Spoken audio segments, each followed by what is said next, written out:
तो जय हिंद बच्चों, कैसे हो सभी। आशा करता हूँ आप सभी बहुत अच्छे होंगे और आपकी स्टडी अच्छी चल रही होगी। कल हम लोग फिजिक्स का जो पोर्शन कर रहे थे उसमें हमने 20 क्वेश्चन कवर कर लिए थे।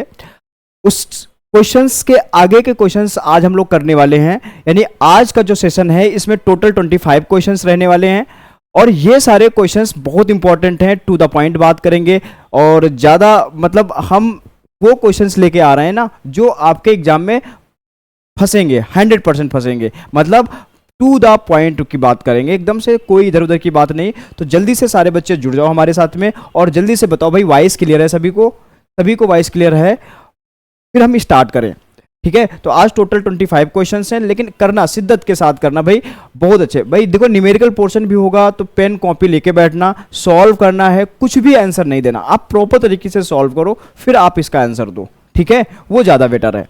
तो जल्दीबाजी नहीं करेंगे, आराम से करेंगे, क्योंकि फिजिक्स का पोर्शन है। तो फिजिक्स के पोर्शन में हम न्यूमेरिकल भी आएगा, थ्योरी भी आएगी, चीज़ों को समझ के करना है, ठीक है। तो कल हमने 20 क्वेश्चन कर लिए थे, आज हम उसके आगे स्टार्ट कर रहे हैं, 21 से स्टार्ट कर रहे हैं, ठीक है भाई। चलो सभी बच्चे पेन कॉपी लेके बैठो, सारे के सारे क्वेश्चंस को नोट करना है और उनके आंसर्स देना है ना। स्टार्ट करें, चलो भाई। ये देखो 21 क्वेश्चंस क्या कह रहा है। चलो भाई सभी को जय हिंद, जय हिंद भाई। हाँ रोहित जय हिंद। चलो स्टार्ट करो। क्या कह रहा है 21, क्या कह रहा है क्वेश्चन। जब प्रकाश विरल माध्यम से सघन माध्यम में प्रवेश करता है तो उसकी गति धीमी हो जाती है और हो जाती है। क्यों हो जाती है भाई। जब कभी मतलब प्रकाश की किरण डेंसर मीडियम से, क्या कह रहा कि सघन माध्यम से, सघन का सॉरी विरल माध्यम से यानी रेरर मीडियम से डेंसर मीडियम जाती है। कहाँ इंटर कर रही है, जो रेरर मीडियम है। When light enters the denser medium through rarer medium, ठीक है, denser medium through rarer medium it's so and ये क्या दर्शाता है, क्या दर्शाता है कि it reflect in medium toward of low density, ठीक है। Bend away from the normal there is no change in it, है ना, वेंड टूवर्ड्स द नॉर्मल। देखिए यहाँ जहाँ सामान्य लिखा है यहाँ पर आप लिख लेना अभिलंब लिख लो। यहाँ पर जो सामान्य लिखा है ये गलत थोड़ा सा है, यहाँ पर अभिलंब लिख लो। अब आंसर देना अभिलंब, क्योंकि जो नॉर्मल है उसको अभिलंब कहते हैं। क्या कहते हैं, तो जहाँ जहाँ सामान्य वहाँ पर अभिलंब कर लो। क्या कर लो, अभिलंब, ये कर लो अभिलंब, ठीक है। अब इसका आंसर तो क्या आएगा। देखो आपने पढ़ा है ना, ये लाइट का फिनोमिना है, रिफ्रैक्शन का है, अपवर्तन का है। किसका है, अपवर्तन का है। तो अपवर्तन में अपवर्तन का है, अपवर्तन। इसमें क्या होता है, जिसको हम रिफ्रैक्शन बोलते हैं, रिफ्रैक्शन कहते हैं, ठीक है।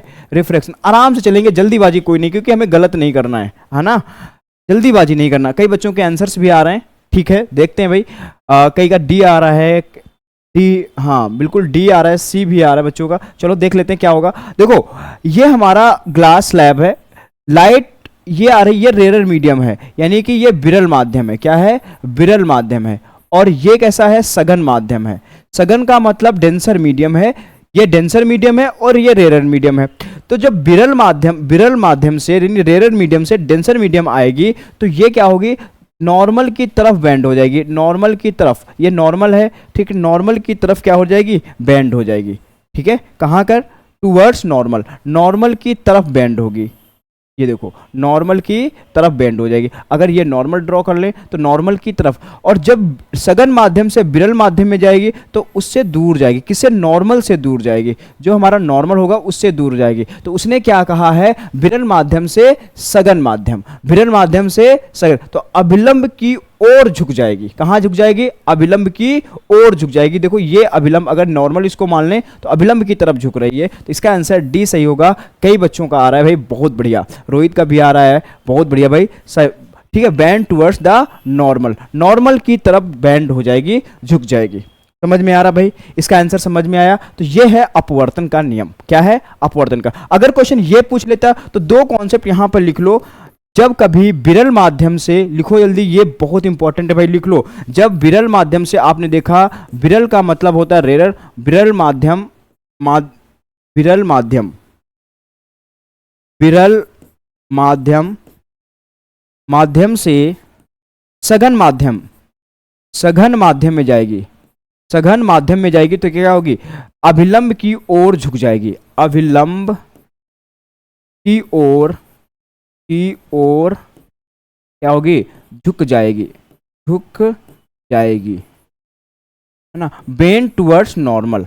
और उल्टा अगर हम कहें सघन माध्यम से अगर विरल माध्यम में जाएगी, विरल माध्यम में, तो क्या होगी, अभिलंब से दूर जाएगी। कहां जाएगी, अभिलंब से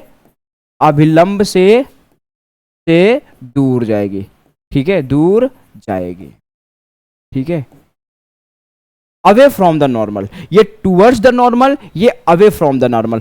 कब, जब कभी डेंसर मीडियम से रेरर मीडियम जाएगी। देखो ये डेंसर मीडियम था, डेंसर से रेरर जा रही तो क्या, अवे फ्रॉम द नॉर्मल, यानी अभिलंब से दूर जाएगी। बहुत अच्छा कॉन्सेप्ट है, बहुत ही अच्छा कॉन्सेप्ट है बच्चा, इसको छाप लो, आप लिख लो, ठीक है। तो ये है आपका denser medium to rarer medium, तो क्या आएगी, away from the normal, away from the normal, normal से दूर जाएगी। कहां जाएगी, नॉर्मल से दूर जाएगी, ठीक है। बात समझ आ रही है, तो इसका आंसर डी करेक्ट होगा, डेल्टा इसका करेक्ट आंसर है। चलिए नेक्स्ट क्वेश्चन करते हैं। नेक्स्ट क्वेश्चन ये देखो, क्वेश्चन नंबर 22, पढ़िए, इसका आंसर करिए। क्या कह रहा, मानव आंख में डैश अंडाकार स्थान सर्वोत्तम दृष्टि का क्षेत्र है। The dash oval spot in the human eye is the area of waste vision, यानी वेस्ट विजन का कौन सा एरिया है। येलो, पीला दे रखा है, सफेद दे रखा है, हरा, और डी ऑप्शन इसमें गायब है, तो डी ऑप्शन लिख लो यहां पर, क्या है, नीला। डी ऑप्शन क्या भाई, नीला है, ठीक है। तो जो ओवल शेप अंडाकार जो स्थान है वो किसके लिए है, वो येलो के लिए, पीले के लिए है। किसके लिए है, येलो के लिए। तो इसका आंसर आ जाएगा ए, इसका करेक्ट आंसर होगा, ठीक है। ए इसका करेक्ट आंसर होगा, जो सभी बच्चों का आ रहा है भाई, ए करेक्ट आंसर, हाँ, ए इसका सही आंसर है, ठीक है। नेक्स्ट करते हैं। नेक्स्ट क्वेश्चन देखो क्या कह रहा है, क्वेश्चन नंबर 23, लेंस का उपयोग हाइपरमेट्रोपिया से पीड़ित लोगों द्वारा किया जाता है। The dash lens is used by the people suffering from the hypermetropia. Hypermetropia का मतलब क्या है, दूर दृष्टि दोष। क्या बोलते हैं उसे, दूर दृष्टि दोष बोलते हैं, निकट नहीं बेटा, दूर बोलते हैं, दूर दृष्टि। और मैंने फर्स्ट सेशन में भी बताया था इसके बारे में, दृष्टि दोष, ठीक है। दूर दृष्टि दोष में क्या होगा, दूर की वस्तु में हमें, जैसे देखो, जब दूर दृष्टि दोष की बात करेगा तो हमें दूर का दिखाई देगा, सिंपल सी बात है, हमें दूर का दिखाई देगा। जब निकट दृष्टि दोष की बात करेगा तो हमें निकट का दिखाई देगा।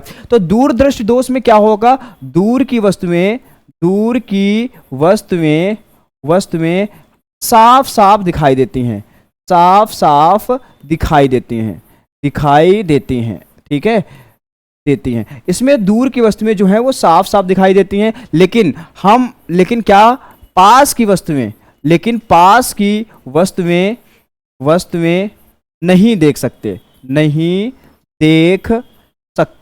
ठीक है ना। Distinct object can see clearly but near by object can not, है ना। डिस्टिंक्ट ऑब्जेक्ट को हम क्लियरली देख सकते हैं, दूर की वस्तुओं को हम क्लियरली देख सकते हैं, यानी पीछे कौन खड़ा है, दूर कौन खड़ा है, उसको तो हम देख सकते हैं। बट अगर हाइपरमेट्रोपिया है, दूर दृष्टि दोष है, लेकिन पास क्या है, अखबार नहीं पढ़ सकते क्योंकि पास की वस्तु है, ठीक है। तो ये है आपका दूर दृष्टि दोष। इसको सही करने के लिए हम किस लेंस का यूज करते हैं, हम उत्तल लेंस का यूज करते हैं। किसका, उत्तल लेंस का यूज करते हैं। उत्तल लेंस बोले तो कॉन्वेक्स लेंस का यूज करते हैं, ठीक है। इसमें कॉन्वेक्स लेंस का यूज करते हैं, ठीक है। दूसरा, इसमें जो इमेज है, जो प्रतिबिंब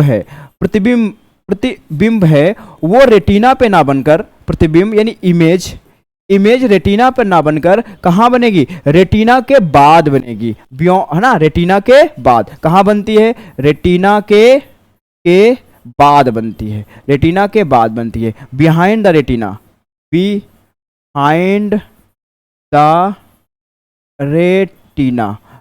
के बाद बनती है। बात समझ में आ रही है, वो बनती है रेटिना के बाद बनती है, समझ में आ रहा है, रेटिना के बाद में इमेज बनती है। तो इसका आंसर क्या आएगा, अब उसने लेंस पूछा है तो उत्तल लेंस का प्रयोग करेंगे। किसका करेंगे, उत्तल लेंस का, जो कि आपका कॉन्वेक्स लेंस दे रखा है, ऑप्शन नंबर सी में दे रखा है।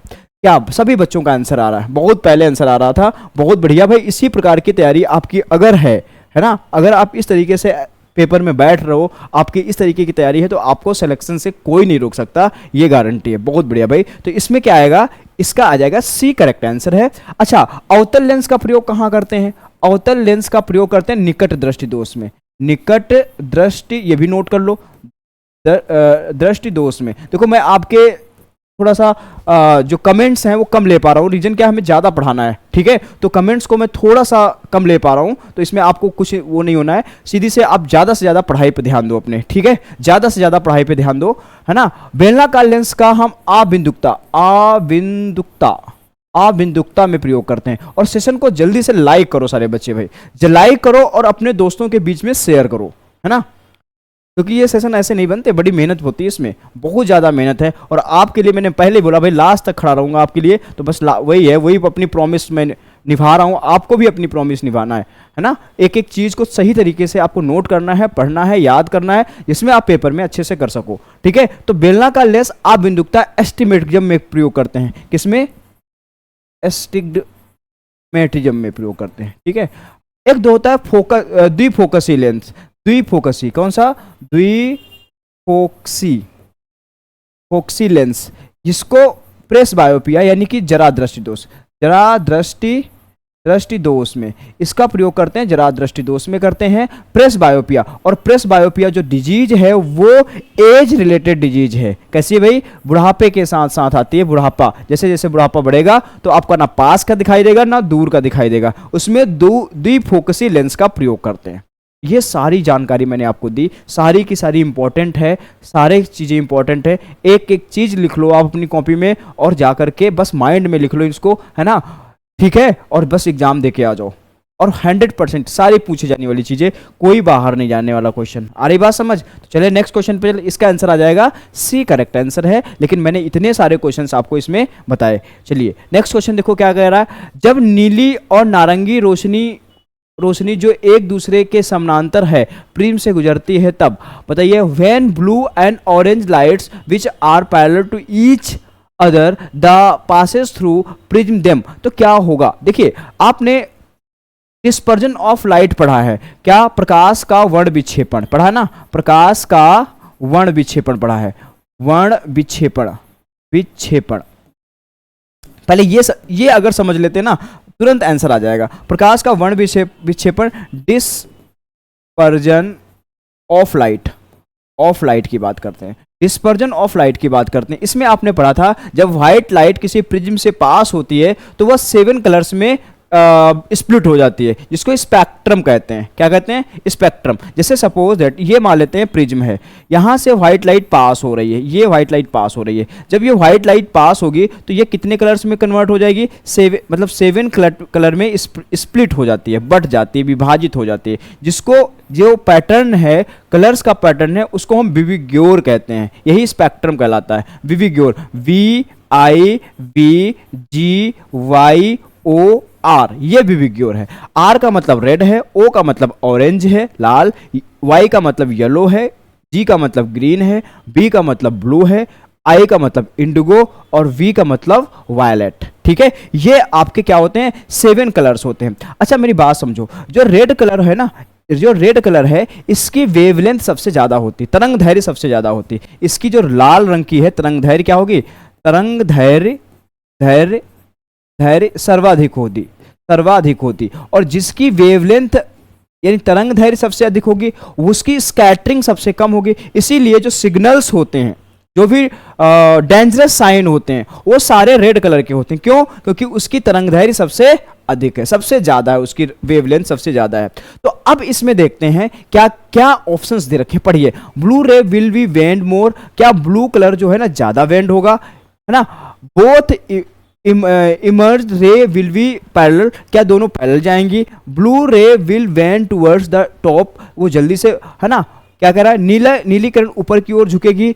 Orange ray will be bend more, orange जो कलर है वो ज्यादा। हम दो, एक तो नीला और नारंगी लेके चल रहे हैं, नीला और नारंगी। अरे देखो नीला, ब्लू कहाँ दे रखा है, ब्लू बच्चा ये दे रखा है, ये देखो ये ब्लू दे रखा है, और ऑरेंज कहाँ पर, ये है। ठीक है, तो बताओ ब्लू जो ऑरेंज रेड है, ऑरेंज कलर है, उसकी वेवलेंथ ज्यादा है ब्लू से, तो वो कम स्कैटर्ड होगा, है ना, दूर तक दिखाई देगा। लेकिन ब्लू कलर जल्दी से स्कैटर्ड हो जाएगा, इसीलिए जो हमारा आसमान है वो ब्लू कलर का दिखाई देता है। ठीक है, तो ऑरेंज रे विल बेंड मोर, तो ऑरेंज जो रे होगी वो ज़्यादा बेंड होगी। क्यों? क्योंकि इसकी वेवलेंथ कम है। किसकी कंपेयर में? ऑरेंज की कंपेयर में। ठीक है, ऑरेंज रे की कंपेयर में इसकी वेवलेंथ कम है, इसीलिए ब्लू कलर ज़्यादा स्कैटर्ड होगा। आ रही बात समझ में? तो इसका आंसर आ जाएगा डी कलर, डी ज़्यादा सही इसका आंसर है, डी अप्रोप्रिएट आंसर। आ रही बात समझ में? सभी बच्चों का आ रहा है डी, डी आ रहा है सभी? हाँ, ये 7 रंग जो होते हैं ना, ये इंद्रधनुष के रंग हैं। बिल्कुल, 7 रंग जो होते हैं ना, ये इंद्रधनुष के रंग हैं। इनको स्पेक्ट्रम कहते हैं। क्या कहते हैं? स्पेक्ट्रम कहते हैं। ठीक है, क्या मेरी बात समझ में आ रही? मजा आ रहा है? चलो, अगर मजा आ रहा है तो नेक्स्ट क्वेश्चन करो जल्दी से और इसका आंसर बताओ क्या कह रहा है। बहुत अच्छा क्वेश्चन है। जब 10 ओम के प्रतिरोध पर 140 वोल्ट का विभवांतर, ये विभवांतर है। ठीक है, क्या है भाई? विभवांतर। संभावित अंतर नहीं, विभवांतर लिख लो, विभवांतर, विभवांतर। ठीक है, विभवांतर। ठीक है, विभवांतर लगाया जाता है तो उसके माध्यम से बहने वाली धारा की मात्रा की गणना करें। यानी हमें धारा निकालनी है, इलेक्ट्रिक करंट की बात कर रहा है, इलेक्ट्रिक करंट फाइंड आउट करनी है। तो मैंने आपको बताया जब कभी आपका न्यूमेरिकल पोर्शन आता है तो सबसे पहले क्वेश्चन पढ़िए, क्वेश्चन पढ़ने के बाद उसका गिवन डाटा लिखिए कि आखिर दे क्या रखा है, और यकीन करिए आप में जो क्वेश्चन आएगा फार्मूला बेस ही क्वेश्चन आएगा, है ना, फार्मूला बेस होगा थोड़ा। अब इसको पढ़िए, देखो क्या कह रहा है, when A potential difference of 140 volt, यानी कि हमारे पास पोटेंशियल डिफरेंस दे रखा है, यानी वी दे रखा है कितना, 140 वोल्ट दे रखा है। अलग कलर से लिख लेते हैं, थोड़ा सा अच्छा लगेगा, आपको समझ में भी आएगा। चलो ये कलर सेलेक्ट कर लिया मैंने। V कितना दे रखा है? 140 वोल्ट दे रखा है। ठीक है, अप्लाइड टू रेजिस्टेंस ऑफ 10 ओम, तो रेजिस्टेंस कितना है भाई? 10 ओम दे रखा है। तो the amount of current flow through it, तो हमें अमाउंट ऑफ करंट बतानी है, आई बतानी है, करंट कितनी होगी। ठीक है, आई कितनी होगी, ओम्स लॉ लगा दो। ओम्स लॉ क्या कहता है? V equal to I R, यही तो कहता है ओम्स लॉ भाई। V equal to I R क्या है? ओम्स लॉ है। यहां पर ये क्या है भाई? वोल्ट है। ठीक है, वोल्ट मतलब विभवांतर है। आई क्या है हमारे पास? विद्युत धारा है। तो यहां से विद्युत धारा निकल आएगी, बोलो धारा निकल आएगी कि नहीं? विद्युत धारा यानी इलेक्ट्रिक करंट है, इलेक्ट्रिक करंट है, ये इलेक्ट्रिक करंट है। आर क्या है? प्रतिरोध है, प्रतिरोध है, रेजिस्टेंस है ना। आर क्या है? रेजिस्टेंस है, रेसिस्टेंस है ये। ठीक है, प्रतिरोध है। चलो ये लगा दो। अब देखो क्या क्या दे रखा है, V कितना दे रखा है? 140 दे रखा है। यहां पे सॉल्व कर रहे हैं हम।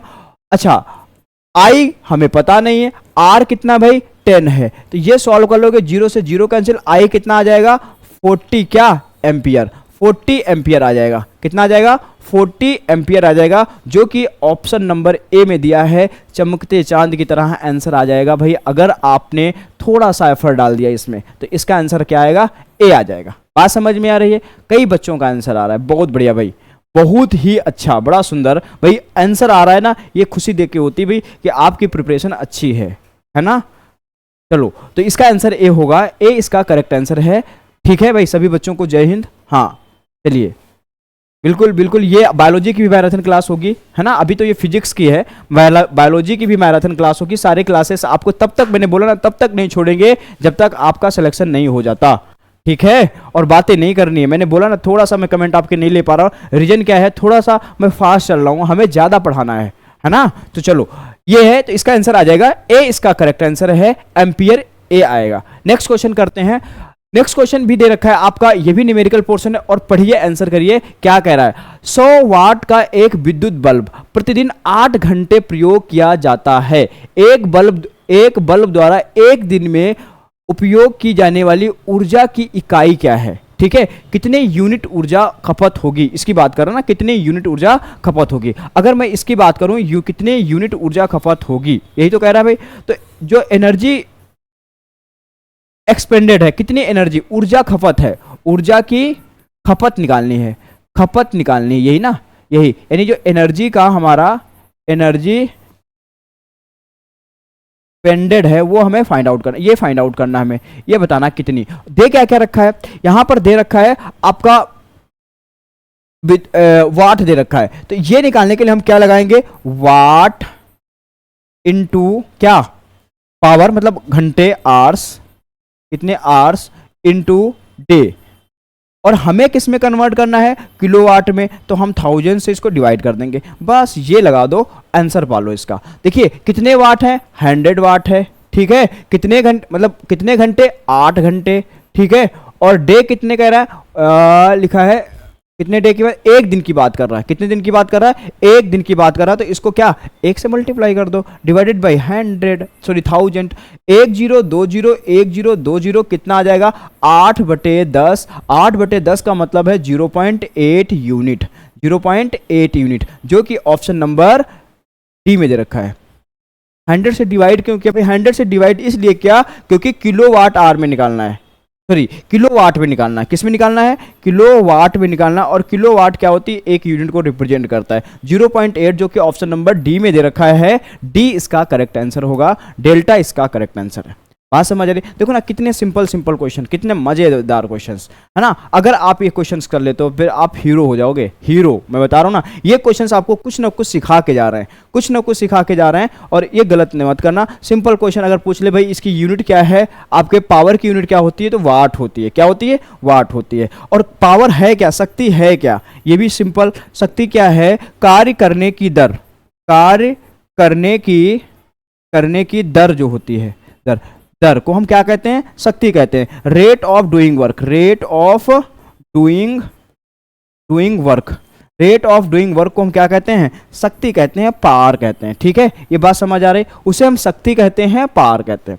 नेक्स्ट क्वेश्चन करते हैं। नेक्स्ट क्वेश्चन ये बनाइए, क्या कह रहा है, बहुत सिंपल क्वेश्चन, अरे बिल्कुल देखते देखते बता दो। बल्ब का फिलामेंट किसका बना होता है भाई, ये बना होता है टंगस्टन का। इसमें तो देखो और इसका आंसर दे दो, बस कुछ नहीं करना है। अरे बात में नाइक्रोम का क्या होता है, जो हीटर की तार होती है, हीटर की तार है, बिल्कुल हीटर की जो तार है वो नाइक्रोम, कॉइल होती है वो नाइक्रोम की बनी होती है। टंगस्टन W, इसका सिंबल क्या होता है, W होता है, क्या होता है, W होता है। और जो ये है ना ये टंगस्टन, इसका मेल्टिंग पॉइंट बहुत हाई होता है, इसीलिए ये, और ये विद्युत धारा का गुड कंडक्टर नहीं है, ये बैड कंडक्टर है, विद्युत धारा का बैड कंडक्टर, क्योंकि ये जितनी लाइट होती है ना, जितनी एनर्जी है उसको खुद खपत कर लेता है। अरे बात समझ में, इसका आंसर क्या आ जाएगा, सी इसका करेक्ट आंसर है। इस तरीके के क्वेश्चन आएंगे ना तो आप तो उड़ा दोगे, बिल्कुल से बिल्कुल उड़ा दोगे, टाइम नहीं लगने वाला। नेक्स्ट क्वेश्चन देखो, चुंबकीय क्षेत्र रेखाएं, देखिए जो मैग्नेटिक फील्ड लाइंस हैं वो क्या करती हैं, वो एक कैसा कर्व बनाती हैं, क्लोज कर्व बनाती हैं, बंद वक्र बनाती हैं,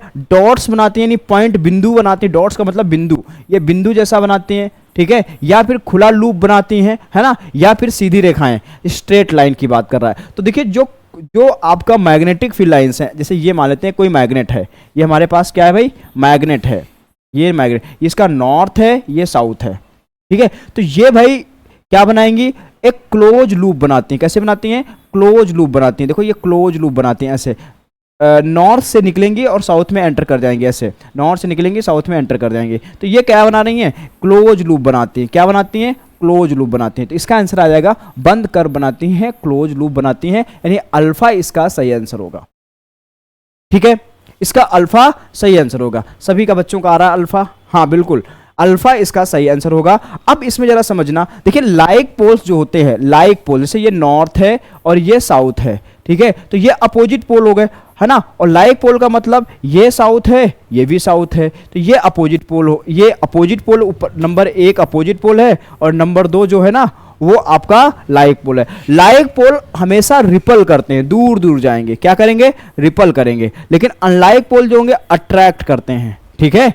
अनलाइक पोल क्या करते हैं, अट्रैक्ट। अब आप भी तो अपोजिट के प्रति अट्रैक्ट होते हो ना, और सेम चीज ऐसे समझ लो, यहां पर क्या है, ये नॉर्थ है, ये साउथ है, ये दोनों आपस में अट्रैक्ट करेंगे, ठीक है। तो अपोजिट पोल हमेशा अट्रैक्ट करते हैं, नॉर्थ जो आपका जो सेम पोल होते हैं वो रिपल करते हैं, सेम पोल क्या करते हैं, रिपल करते हैं। बात समझ में आ रही। अगर हम किसी भी चुंबक को गर्म करें तो इसका मैग्नेटिज्म जो है ना, चुंबकत्व है वो खत्म कर सकते हैं गर्म करने पर। कैसे, गर्म करने पर उनका चुंबकत्व खत्म हो जाएगा, ठीक है।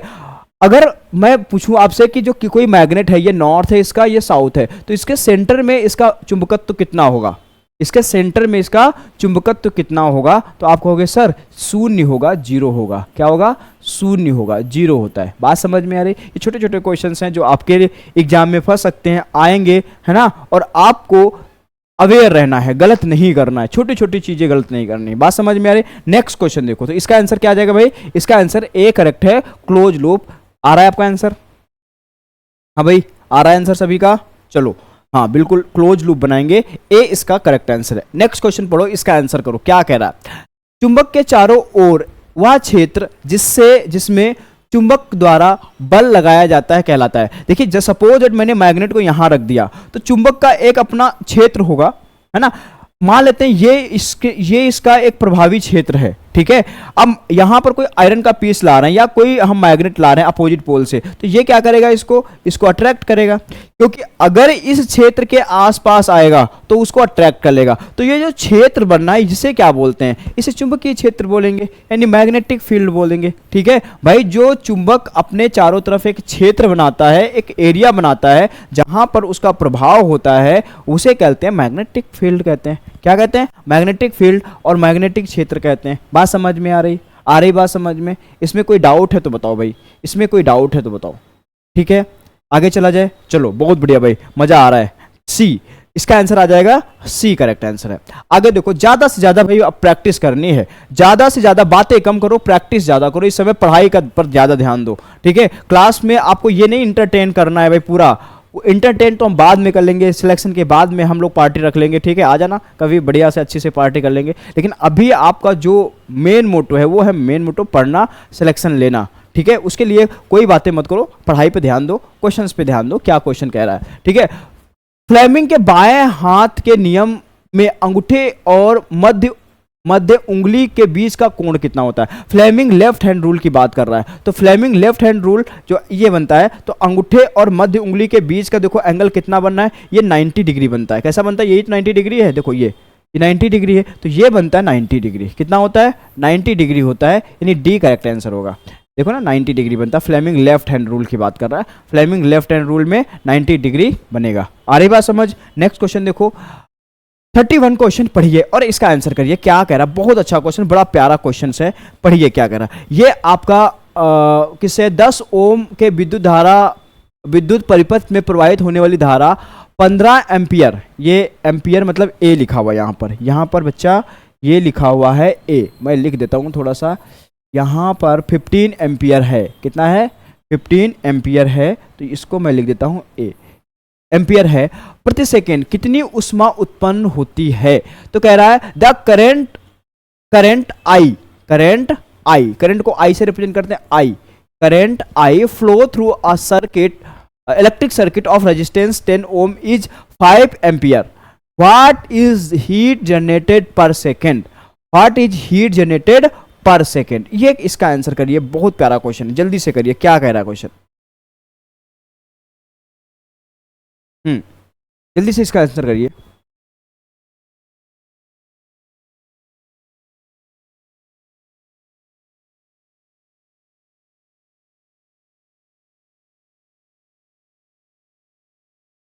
हाँ भाई, जय हिंद सभी को। अरे इसका आंसर करो, जय हिंद, चलो ठीक है, चलिए ठीक है भाई। अब देखो न्यूमेरिकल पोर्शन है, क्या क्या दे रखा है, जो दे रखा है ना उस डाटा को लिख लो, जो दे रखा है उस डाटा को पहले आप लिख लो, क्या क्या दे रखा है। इसमें दे रखा है सबसे पहले रेजिस्टेंस कितना दे रखा है, आर दे रखा है 10 ओम, तो 10 ओम लिख लिया।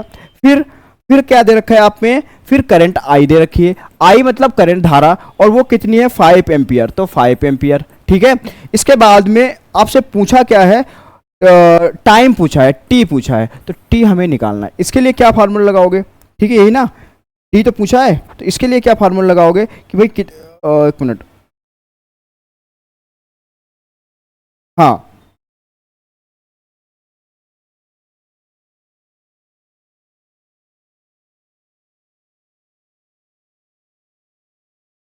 एम्पियर पर सेकंड की बात कर रहा हूं, तो पर सेकंड मतलब टाइम तो 1 हो जाएगा, पर सेकंड की बात कर रहा, टाइम 1 हो जाएगा, तो हीट कितनी होगी, हीट कितनी प्रोड्यूस होगी, एच, इसके लिए formula I square R T, ये फार्मूला लगा दो, आई स्क्वायर आर टी। आई स्क्वायर आर टी का मतलब क्या है भाई, 5 का स्क्वायर इंटू आर 10 इंटू 1, 25 गुणे में 10, 10 को 1 से गुणा करोगे 10 ही आ जाएगा, कितना 250 क्या जूल, ठीक है 250 जूल, जो कि या कैलोरी या जूल, जल्दी से बताओ। अब देखो इसमें कंफ्यूजन हो सकता है कि कैलोरी लगाएं या जूल लगाएं। अब उसने क्या पूछा, उष्मा, तो क्या आएगा, जूल आएगा, बी, जो कि यहां पर बी कर लो, ये बी ऑप्शन होगा, ये सी होगा, ठीक है, ये सी होगा, यानी कि सी ऑप्शन करेक्ट हो जाएगा इसका, सी इसका करेक्ट हो जाएगा। सी यहाँ पर ये बी कर लो, ये सी, तो इसका सी 250 जूल, ठीक है, 250 जूल, 250 जूल इसका करेक्ट आंसर होगा। ठीक है, तो हीट कितनी, 250 जूल इसका करेक्ट आंसर होगा। क्या बात समझ में आ रही है, मजा आ रहा है, मजा आ रहा है तो आगे क्वेश्चन कराया जाए भाई। चलो अगला क्वेश्चन पढ़ो और करो, क्या कह रहा है देखो, ये क्वेश्चन है आपका, ये क्वेश्चन है, पढ़िए पढ़िए। क्या लिखा है, सबसे उपयुक्त विकल्प से रिक्त स्थान भरें। ध्वनि की पिच निर्भर करती है, ठीक है, fill in the blanks with the most appropriate option. Pitch of sound, जो पिच है ना, साउंड की जो पिच है, ऑफ साउंड डिपेंड्स ऑन, किस पर डिपेंड करती है, फ्रीक्वेंसी पर, एम्पलीट्यूड पर, वेवलेंथ पर, या फिर लय पर, रिदम पे डिपेंड करती है, किस पे डिपेंड करती है।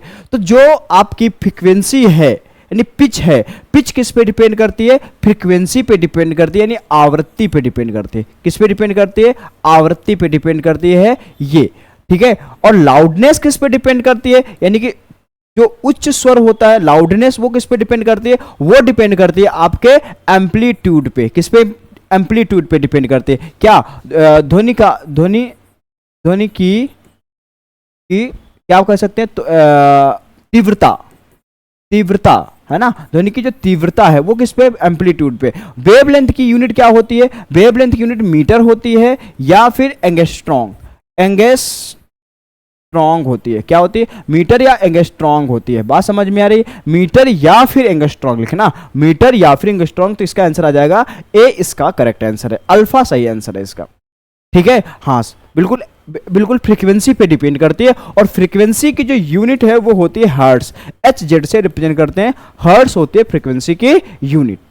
बात समझ में आ रही है, इसमें कोई डाउट है आपको, इसमें कोई डाउट है, चलो नहीं है फिर आगे करें। अगला क्वेश्चन देखो आपकी स्क्रीन पे, मनुष्य के लिए ध्वनि की अनुमति सीमा क्या है, मतलब अनुमति सीमा क्या है, यानी कितने हर्ट्ज तक ध्वनि को ह्यूमन सुन सकता है। यही तो कह रहा है कि the what is the approximate range of the sound of humans की कितने हर्ट्ज तक वो सुन सकता है। ऑप्शन पहला दे रखा है 20 हर्ट्ज टू 20 हर्ट्ज से 20, ये 2000 हर्ट्ज है ना, 2000 हर्ट्ज।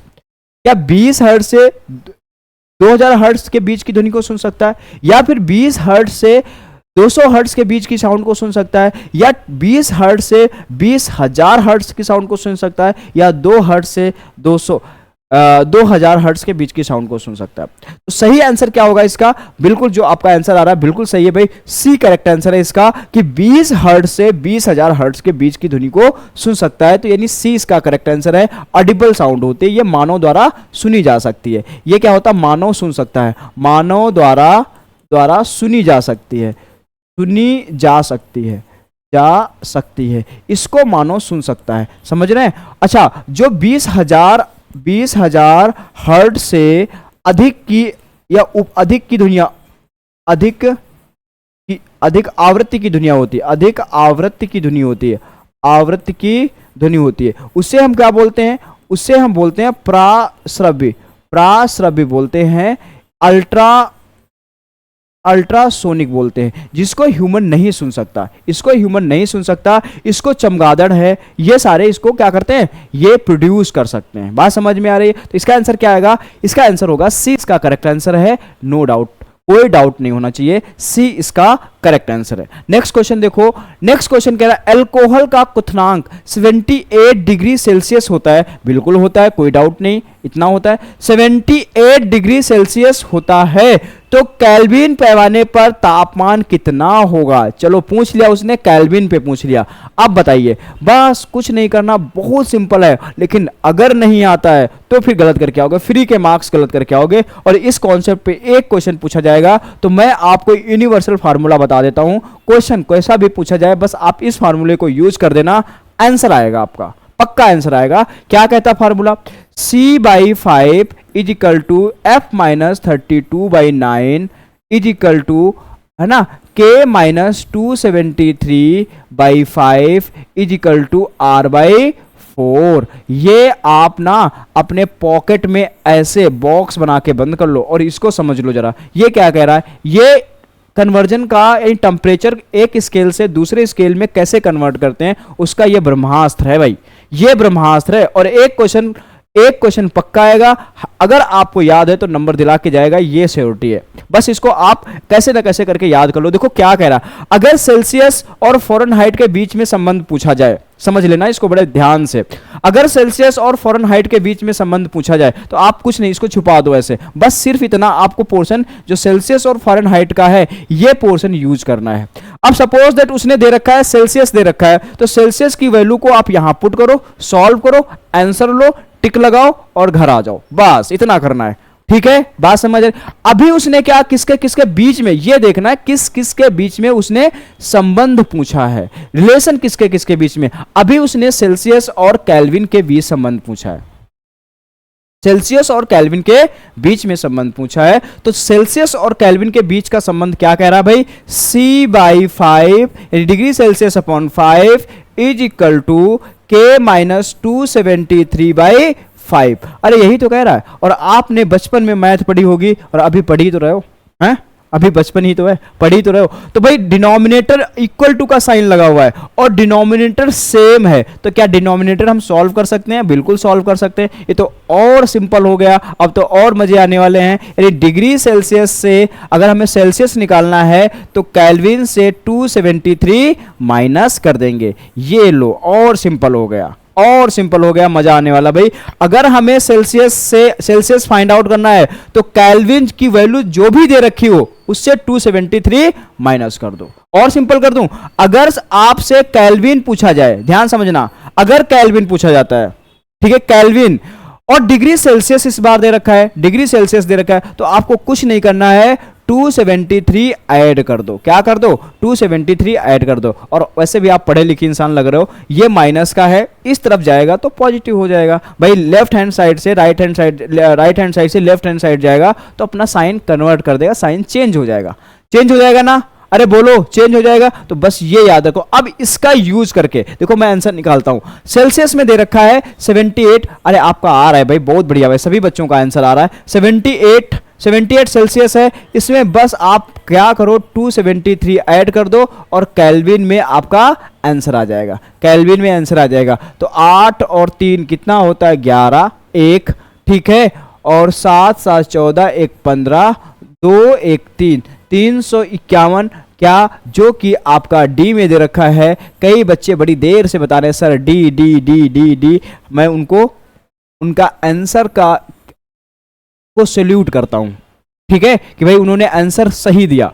बहुत पहले से बच्चों का आंसर आ रहा है, डी करेक्ट आंसर है। दोस्त 351, 351 सही है। बात समझ में आ रहा? तो इस तरीके के क्वेश्चंस आएंगे, कर लोगे ना कन्वर्जन के, पक्का कर लोगे, गलत तो नहीं करोगे। ये बस फार्मूला आपको याद रखना है, इस फार्मूले को आप याद रखना। देखो ना कितना छोटा सा क्वेश्चन था, कितनी बड़ी बड़ी चीजें हमें सिखा के गया, है ना, कितनी बड़ी बड़ी चीजें सिखा के गया। बस पढ़ने का ये तरीका अपना लो, सिलेक्शन आपके जेब में है। आप क्या करते हो, आप बहुत जल्दीबाजी में पढ़ाई करते हो कि बस क्वेश्चन और आंसर, क्वेश्चन आंसर। कितना रट सकते हो? रट ही नहीं सकते आप, ठीक है, नहीं रट सकते, कोई भी नहीं रट सकता, लेकिन हम समझ सकते हैं। अगर अब इस पर कोई क्वेश्चन आएगा तो आप बना लोगे तुरंत। हो सकता है वो डिग्री सेल्सियस से केल्विन में कन्वर्ट करने के लिए अभी दिया है, उसके बाद वो सेल्सियस से फ़ारेनहाइट में दे दे, फ़ारेनहाइट से सेल्सियस में दे दे, फ़ारेनहाइट से केल्विन में दे दे, केल्विन से रीमर में दे दे, कुछ भी दे सकता है और आप कुछ भी कर सकते हो। आराम से इस फार्मूले का यूज करके इसको सॉल्व कर सकते हो। बात समझ में आ रही? आगे बढ़ा जाए, मजा आ रहा है? तो इसका आंसर क्या आ जाएगा? डी इसका करेक्ट आंसर होगा। चलिए नेक्स्ट क्वेश्चन देखो, ये क्वेश्चन करो, बहुत अच्छा क्वेश्चन है, बड़ा प्यारा सा क्वेश्चन है। कह क्या रहा है, बढ़िए। यदि एक गेंद को 40 मीटर पर सेकेंड के वेग से ऊपर की ओर फेंका जाता है, ग्रेविटी के अगेंस्ट फेंक रहा है, ऊपर की तरफ फेंक रहा है, तो 6 सेकेंड के बाद उसमें विस्थापन का परिणाम क्या होगा? यदि जी का मान, ये जी स्मॉल जी है, यदि जी का मान 10 मीटर पर सेकेंड स्क्वायर है, ठीक है, यानी हमें जी क्या यूज करनी है? 10 मीटर पर सेकेंड स्क्वायर यूज करनी है। जल्दी से इसका आंसर करिए, सभी बच्चे आंसर करेंगे, क्या आएगा? सभी लोग इसका आंसर करेंगे। हाँ,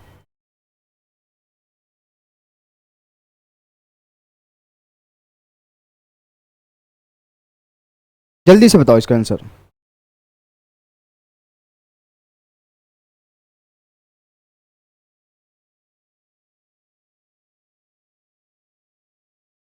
चलो देखो अब हम क्या कर रहे हैं, कोई ये बॉल है, ध्यान समझना, ये बॉल को ग्रेविटी के अगेंस्ट ऊपर फेंक रहे हैं, यही तो कर रहे हैं ना, यही तो कर रहे हैं। अब जरा समझना, तो इसमें पहले सबसे पहले हमें गिवन डाटा लिखना क्या क्या दे रखा है। देखिए हम जो 40 मीटर की डिस्टेंस को कवर कर रहा है ना, यदि एक बॉल को 40 मीटर पर सेकंड की वेग से फेंका जाए, ठीक है, यही ना 40 मीटर, यानी वेलोसिटी दे रखी है, यानी u हमारे पास दे रखा है कितना, 40 मीटर पर सेकंड।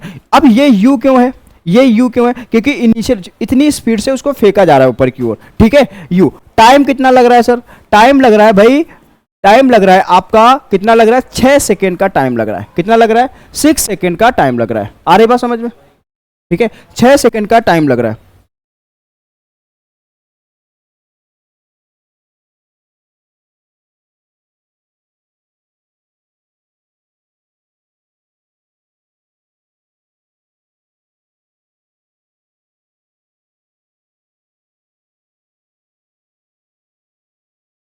ठीक है, चलो इसके बाद देखो टाइम कितना भाई, 6 सेकंड का है। अब हमें क्या निकालना है, इसकी हाइट निकालना है, तो हम लगा देंगे s is equal to u t plus half a t square.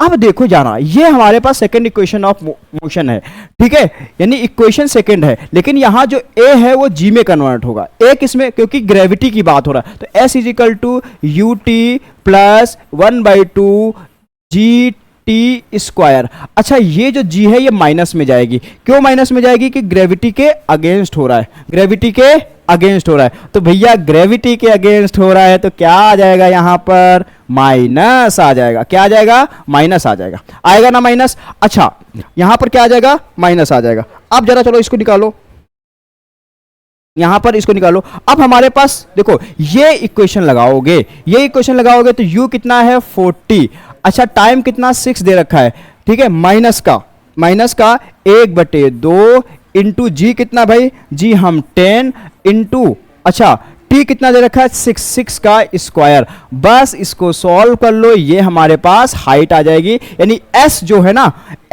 ना ये h में कन्वर्ट हो जाएगा, क्योंकि हम हॉरिजेंटली की बात कर रहे हैं, सॉरी वर्टिकली की बात कर रहे हैं, ऊपर की तरफ फेंक रहे हैं। क्या मेरी बात ये समझ में आ रही भाई, ये इक्वेशन समझ में आई। जब कभी g की बात करते हैं तो ये जो g है जब ऊपर की तरफ फेंकेंगे तो माइनस में हो जाएगी, बस ये कॉन्सेप्ट समझो आप, ये कॉन्सेप्ट समझ लो। और इसको देखो भाई कैसे, अच्छा ये हो जाएगा 6 चौक 24 240 माइनस ये आ जाएगा 5, ठीक है, 5 गुणे में 6 36 तो 240 माइनस 56 30 5 15 और 56 30 5 15 3 18 118, 240 से 180 माइनस करो, कितना आएगा, 0 में 0 0, 14 से 8 चले गए, कितने बजे, 8 6 14, तो 60 आएगा, कितना आ जाएगा 60। भैया हमारे पास h कितना आ गया 60 क्या मीटर, जो कि 60 मीटर, जो किस ऑप्शन में दे रखा है, ऑप्शन नंबर सी में दे रखा है। अगर आपकी नीयत साफ है, आपकी पढ़ाई अच्छी है, तो फिर आंसर आने से कोई नहीं रोक सकता, बहुत बढ़िया आंसर आएगा भाई। देखो कितना कठिन लग रहा था लेकिन कितना सिंपल हो गया अगर हमें चीजें आ रही हैं। कौन सा, सेकंड इक्वेशन ऑफ मोशन, ठीक है, कौन सी सेकंड इक्वेशन ऑफ मोशन। और ये माइनस क्यों आया, क्योंकि हम ग्रेविटी के अगेंस्ट वर्क कर रहे हैं, ग्रेविटी के अगेंस्ट वर्क कर रहे हैं। इसका आंसर आ जाएगा सी, करेक्ट आंसर है सी, इसका सही आंसर है, ठीक है। तो फिर नेक्स्ट क्वेश्चन पे चलें, ठीक है, आया, ठीक है। तो ये आपका ये हो गया। इसके बाद जो नेक्स्ट क्वेश्चंस होंगे हम नेक्स्ट क्लास में करेंगे, ठीक है। तो ये सारे क्वेश्चन से आज क्लास लानी जरूरी थी, क्योंकि हमें पता था कि भाई आपको रिवीजन कराना बहुत जरूरी है, ठीक है। तो आज हम लोग इतने यहीं तक रखते हैं, इसके बाद में हम लोग नेक्स्ट क्लास में करेंगे। और आई थिंक आपको बहुत मजा आ रहा होगा, तो जल्दी से सेशन को लाइक करिए, ज्यादा से ज्यादा लोगों में शेयर करिएगा, जो भी आपके ग्रुप्स हैं, जो भी आपके दोस्त हैं, क्योंकि उनका भी एग्जाम है, उनको भी आप इससे अवेयर करिए। तो मिलते हैं नेक्स्ट क्लास में, नेक्स्ट एनर्जी के साथ में, नेक्स्ट जोश के साथ में। तब तक के लिए बने रहिए, पढ़ते रहिए भाई, है ना, अपनी प्रिपरेशन को एक अंजाम तक पहुंचाइए। फिर मिलेंगे, जय हिंद, जय भारत।